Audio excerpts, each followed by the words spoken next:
নমস্কার বন্ধুরা, SB academic সেন্টারে প্রত্যেকটা ছাত্রছাত্রীকে স্বাগত। দেখতে পাচ্ছ আজকে আমি মাধ্যমিকের প্রশ্ন বিচিত্রা সলভ করেছি 2027 সালের volume 1 first and second summative evaluation test. এই বইটা সলভ করার জন্য প্রচুর ছাত্রছাত্রী আমাকে রিকোয়েস্ট করেছে। আজকে তোমাদের এই রায় মার্টিন প্রশ্ন বিচিত্রা সলভ করাবো 2027 সালের। আজকে তোমাদের যে পেজটা সলভ করাবো 269 অর্থাৎ 269 নম্বর পেজটা সলভ করে দেবো। 269 পেজটা সলভ করে দেবো। এই পেজটা সলভের জন্য প্রচুর ছাত্রছাত্রী রিকোয়েস্ট করেছে। দেখতে পাচ্ছ সর্দার গভর্নমেন্ট হাই স্কুল সেট 14 ফাটাফাট করে তোমাদের সামনে আমি তুলে ধরার চেষ্টা করছি যাতে তোমরা যাতে করতে পারো। দেখতে পাচ্ছ, আর যারা নতুন সদস্য আছে ব্যাস আর কোনো কথা নয়, চ্যানেলটাকে সাবস্ক্রাইব করে সমস্ত বন্ধুদের মধ্যে শেয়ার করো।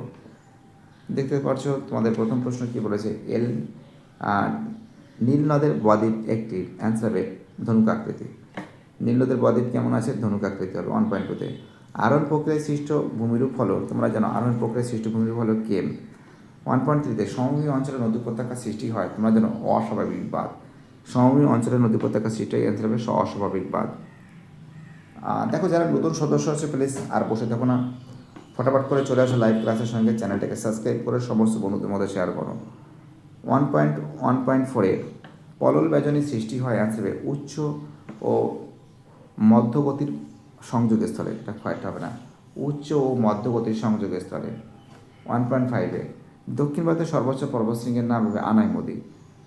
দক্ষিণ ভারতের সর্বোচ্চ পর্বতশৃঙ্গের নাম হবে আনাইমুদি। 1.6-এ ভারতের অধিকাংশ জায়গায় যে গাছের বনভূমি দেখা যায় তাকে বলা হয় পর্ণমোচী। পরের প্রশ্ন, দক্ষিণ পশ্চিম মৌসুমী বায়ুর প্রত্যাগমনকালে ভারতে দেখা যায়, অ্যান্সার হবে সাইক্লোন। ভারতের যে যে অঞ্চলে জলবায়ুর বৈচিত্র্য পরিলক্ষিত হয়, অ্যান্সার হবে আন্দামান নিকোবর দ্বীপপুঞ্জ। অ্যান্সার হবে আন্দামান নিকোবর দ্বীপপুঞ্জ। তো দেখতে পাচ্ছ সরাসরি তোমাদের সামনে তুলে ধরেছি। নীল নদের বদ্বীপ, এটা হবে আপনার ধনুক আকৃতি, এটা হবে কেম হবে, এটা হবে অস্বাভাবিক বাঁধ হবে, এটা হবে উচ্চ মধ্যগতির সংযোগস্থল, এটা হবে আনাইমুদি, এটা হবে পর্ণমোচী, এটা হবে সাইক্লোন, এটা হবে আন্দামান নিকোবর দ্বীপপুঞ্জ। দেখো এই প্রশ্নগুলো সলভ করার পর এবার তোমাদের বিভাগ খটা দেখাচ্ছি। বিভাগ খটাও তোমাদের সামনে আমি সুন্দর করে তুলে ধরবো যাতে তোমাদের সুবিধা হয় পড়তে। আর বিভাগ খটা দেখাচ্ছি তোমাদের আমি। বিভাগ খতে আমরা দেখতে পাচ্ছি যে শুদ্ধ অশুদ্ধ। দেখো যেটা শুদ্ধ তোমরা কিন্তু সম্পূর্ণরূপে শুদ্ধ কথাটা উল্লেখ করবে, যেটা অশুদ্ধ সেটা অশুদ্ধ উল্লেখ করবে। মানে শুদ্ধ হলে শুদ্ধ লিখবে, শুদ্ধ লিখবে শুদ্ধ লিখবে, আর অশুদ্ধ হলে কী হবে অশুদ্ধ লিখবে, সম্পূর্ণ বাক্যে লিখবে, ঠিক আছে? নাহলে কিন্তু নম্বরটা দিতে চায় না অনেকে। আমি যেমন কেটে দিচ্ছি, তোমরা কেটে দিবে না, ঠিক আছে? দেখো প্রথম প্রশ্ন বলেছে প্রশস্ত নদীর মোহনাকে ফিয়র বলে। দেখো এটা কিন্তু ভুল আছে, মানে অশুদ্ধ, তোমরা অশুদ্ধ লিখবে, আমি কেটে দিলাম। এটাকে প্রশস্ত নদীর মোহনাকে কী বলে? খাড়ি বলে, ঠিক আছে? দেখো এবার পরের যে প্রশ্ন আছে দেখে নাও। পরের প্রশ্ন বলেছে নদী বাঁকের যে অংশে নদীর স্রোত আঘাত করে সেখানে বিন্দুবার সৃষ্টি হয়, এটা ভুল আছে। পরের প্রশ্ন, ভারতের দক্ষিণতম পর্বতশৃঙ্গ হল কার্ডামাম, এটা ঠিক আছে। জুম চাষ মৃত্তিকা ক্ষয় প্রতিরোধ করে, বাবা মৃত্তিকা ক্ষয় বৃদ্ধি করে, জুম চাষ সব থেকে ক্ষতি করে, ভুল আছে, ঠিক আছে? এটা কেসে কিন্তু ভুল আছে, ওকে। দেখো অর্থাৎ তোমাদের আর একবার বলছি, এটা কিন্তু প্রথমে যেটা আছে প্রথমে একটা ভুল আছে, তারপরটা ভুল আছে, তিনটা ঠিক আছে, চারটা ভুল আছে, বেশিরভাগ তো অশুদ্ধ যা দেখতে পাচ্ছি। এবার উপযুক্ত শব্দ বসিয়ে শূন্যস্থান পূরণ করো। উপযুক্ত শব্দ বসিয়ে শূন্যস্থান পূরণ করো। দেখো কী বলেছে 2.2-তে উপযুক্ত শব্দ বসিয়ে শূন্যস্থান পূরণ করো। শিলাময় মরুভূমি ড্যাশ নামে পরিচিত। তোমরা জানো শিলাময় মরুভূমি কিন্তু হামাদা নামে পরিচিত। শিলাময় মরুভূমি কী নামে পরিচিত? হামাদা নামে পরিচিত। 2.22 হিমবাহের চাপের পর্বতের গা থেকে পাথর খুলে আসে তাকে উৎপাটন বলে। হিমবাহের চাপে পর্বতের গা থেকে পাথর খুলে আসে তাকে কী বলে? উৎপাটন বলে, ঠিক আছে? হিমবাহের চাপে পর্বতের গা থেকে পাথর চলে আসে, পাথর খুলে আসে তাকে কী বলে? উৎপাটন বলে। 2.23-তে রাজ্য পুনর্গঠন, রাজ্যটি হলো অন্ধ্রপ্রদেশ। রাজ্য পুনর্গঠনের রাজ্যটি প্রথম বিভক্ত করা হয়েছে, এটা হলো অ্যান্সার হবে অন্ধ্রপ্রদেশ। 2.24-এ কী বলেছে? মিশমি পাহাড়ি ড্যাশ রাজ্যে অবস্থিত। তোমরা জানো অ্যান্সার হবে অরুণাচল প্রদেশ। মিশমি পাহাড়ি কোথায় অবস্থিত? অ্যান্সার হবে অরুণাচল প্রদেশ, ঠিক আছে? তার মানে আমরা দেখতে পাচ্ছি এখানে এটা প্রথমে একটা ভুল হবে, তারপরটা ঠিক হবে, তারপরটা ভুল হবে। এখানে হবে হামাদা হবে, এটা হবে উৎপাটন হবে, এটা হবে অন্ধ্রপ্রদেশ হবে, এটা হবে অরুণাচল প্রদেশ হবে। ঠিক আছে, তো দেখো এবার আমি তোমাদের এই যে প্রশ্নগুলো আছে বিভাগ গটা বিশেষ করে তোমাদের আমি সলভ করে দেবো।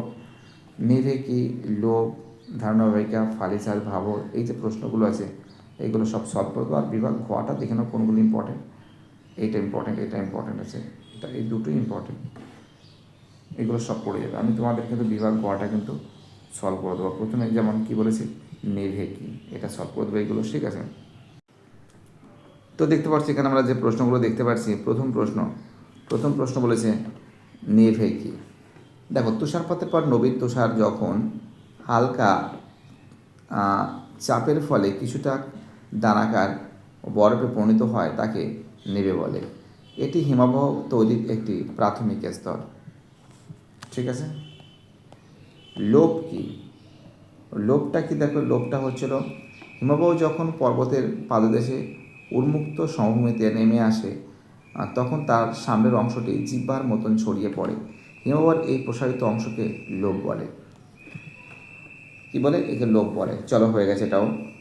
চলো আমাদের পরের প্রশ্ন 3.2 এর প্রশ্ন কী বলেছে দেখে নাও। 3.2 এর প্রশ্ন বলেছে ধারণাবাহিকা কাকে বলে। তোমরা জানো উচ্চ পার্বত্য অঞ্চলে অসংখ্য ছোট ছোট জলধারা যে বিস্তীর্ণ অঞ্চল থেকে জল সংরক্ষণ করে প্রধান নদীকে মিলিত হয় সেই অঞ্চলটিকে নদীর ধারণাবাহিকা বলে। তারপরে প্রশ্ন বলেছে কিউসেক কি।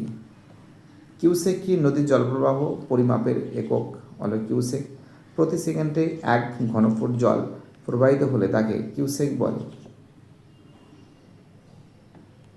3.3-তে ভাবর ও তরাই কি। ভাবর ও তরাই কি, ভাবর শিবালয় হিমালয়ের পাদদেশে নুড়ি জমে যে ছিদ্রযুক্ত সমভূমি তৈরি হয়েছে তাকে ভাবর বলে। এখানে নদী অনেক সময় মাটির নিচে হারিয়ে যায়। পরের প্রশ্ন তরাই কাকে বলে। ভাবর অঞ্চলের দক্ষিণে অবস্থিত স্যাঁতসেঁতে জলাভূমির এবং ঘন বনভূমির অঞ্চলকে তরাই বলে। পরের প্রশ্ন ফালি চাষ কি। ফালি চাষ হচ্ছিল পাহাড়ি ঢালে ভূমিক্ষয় রোধ করার জন্য ঢালের আড়াআড়িভাবে সরু সরু ফালির মতো জমি তৈরি করে যে চাষ করা হয় তাকে ফালি চাষ বলে। ফলে জলের গতি বাধা পায়, মাটি কম ক্ষয় হয়। পরের প্রশ্ন বলেছে আলপীয় অরণ্য কি। আলপীয় অরণ্যটা কি, হিমালয়ের অনেক উঁচুতে প্রায় 300 মিটারের উপরে যেখানে প্রচণ্ড ঠান্ডা থাকে, যেখানে যে ক্ষুদ্রাকার গুল্ম ঘাস জাতীয় উদ্ভিদ দেখা যায় তাদের আলপীয় অরণ্য বলে। যেমন রেডডেনড্রন।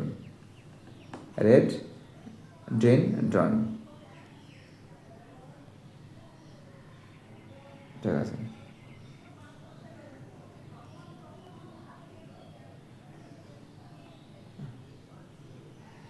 দেখো তারপরে দেখো তরাই কাকল, এগুলো তো জানো। তরাই ভাবরটা দেখেছো তোমরা, ফালি চাষটা দেখেছো, ফালি চাষটা, আলপি অরণ্য তোমাদের আমি দেখিয়েছি। ঠিক আছে, এগুলো সম্পূর্ণরূপে সলভ হয়ে গেছে। ভিডিওটি দেখার জন্য সবাইকে অসংখ্য ধন্যবাদ জানাই, কারণ তোমাদের সাপোর্ট, তোমাদের ভালোবাসা ছাড়া এসবি একাডেমিক সেন্টার কখনো চলতে পারে না। তোমাদের সাপোর্ট, তোমাদের ভালোবাসা ছাড়া এসবি একাডেমিক সেন্টার কখনো এগোতে পারে না। আমি মনে করি প্রত্যেকটা ছেলেমেয়ে চ্যানেলের সঙ্গে যুক্ত থাকবে, প্রত্যেকটা ছেলেমেয়ে চ্যানেলটাকে সাবস্ক্রাইব করে সামনের দিকে এগিয়ে নিয়ে যেতে সাহায্য করবে।